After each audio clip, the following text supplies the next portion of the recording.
সকলকে স্বাগত জানিয়ে আমি আজকের ভিডিও শুরু করছি। আজকে আমি বানাবো এঁচোড়ের কোপ্তা কারি, সম্পূর্ণ নিরামিষ রান্না। তার জন্য কি লাগবে সেগুলো আমি প্রথমে বলে দিই। লাগবে তো এঁচোড় আর আলু আমি কেটে সিদ্ধ করে নিয়েছি নুন হলুদ দিয়ে। আর আছে টমেটো, জিরা, ধনে, লঙ্কা পাউডার, কাঁচা লঙ্কা, কাজু ভিজিয়ে নিয়েছি। আর ফোড়নির জন্য আছে জিরা, তেজপাতা, এলাচ, দারচিনি, লবঙ্গ, আর ঘি, নুন, চিনি, আর হলুদ, আর গরম মশলা। এখন আমি সিদ্ধ এঁচোড়টা মেখে নেব। আলু বাড়িয়ে নিই। কলা আলুটা এখন আমি নিয়েছি।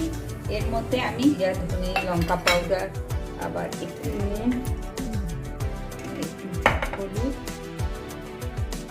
দেওয়াই আছে, অল্প দিলাম, আর একটু চিনি, আর একটু গরম মশলার গুঁড়োটা দেবো, একটু চালের গুঁড়ো দেবো। এখন আমি ভালো করে সব কিছুর সাথে মিক্স করে নিয়েছি, ভালো করে মেখে নিয়েছি। এখন আমি হাতে একটু তেল লাগিয়ে বড়া বানিয়ে নেব।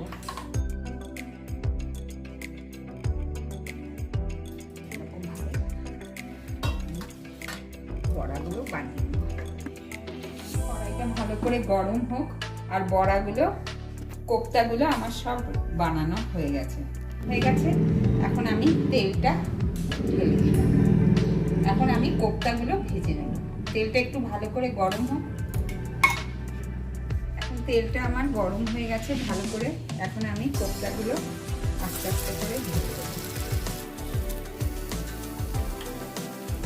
এখন একটা পাশ ভাজা হয়ে গেছে, আমি এখন আস্তে করে আরেকটা পাশ উল্টিয়ে দিই। এখন ওই পাশটাও ভাজা হোক। এই পাশটাও আমার ভাজা হয়ে গেছে। এখন আমি কোপ্তাগুলো তুলে নিচ্ছি। কোপ্তাগুলো আমার ভাজা হয়ে গেছে। এখন আমি এই তেলের মধ্যেই ফোড়নিতে দেবো জিরা, সাদা জিরে, একটা তেজপাতা, এলাচটাকে ফাটিয়ে, দারচিনি, লবঙ্গ দিলাম। একটু ভাজা ভাজা হোক। আর এই আলুটা যে সিদ্ধ করে রেখেছি, আলুটা দিয়ে দেবো।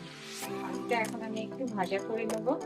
ততক্ষণে আমি এই মিক্সারে কাজুটা আর টমেটো আর এই কাঁচা লঙ্কাটা পেস্ট করে নেব। আলুটা ভাজা ভাজা হয়ে গেছে। এখন আমি এই মশলাটা, যে জিরা, ধনে, লঙ্কা পাউডার, এর মধ্যে আমি একটু জল দেব, হলদিটা দিয়ে দেবো। দিয়ে এখন আমি এই মশলাটা দিয়ে দেব।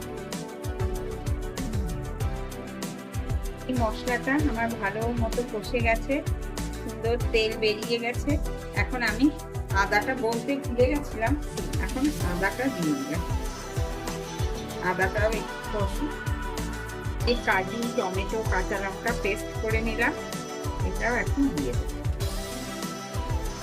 এখন আমি এর মধ্যে পরিমাণ মতো নুনটা দিয়ে দেবো।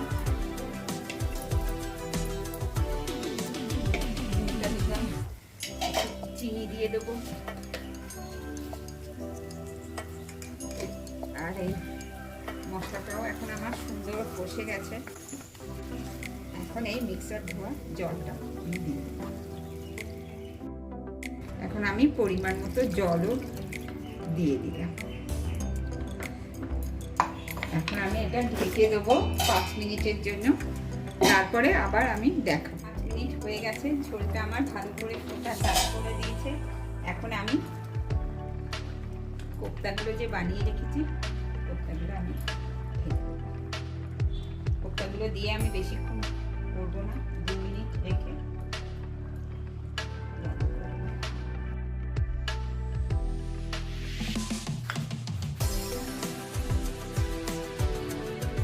বড়াটা দিয়েও আমার ফোটা চালু করে দিয়েছে।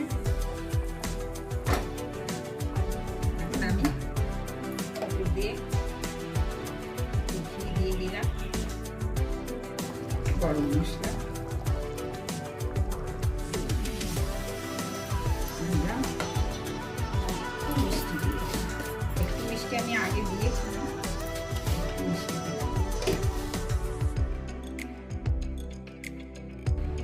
আমি 2 মিনিট স্ট্যান্ডিং টাইম দিয়ে হয়ে যাবে।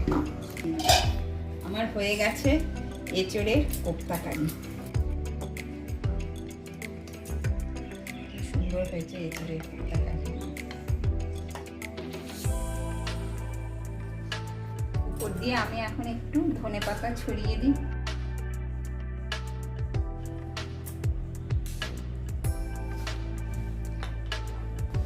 এইভাবে আমার হয়ে গেল এঁচোড়ের কোপ্তা কারি। আপনারা এইভাবে ঘরে বানিয়ে খাবেন।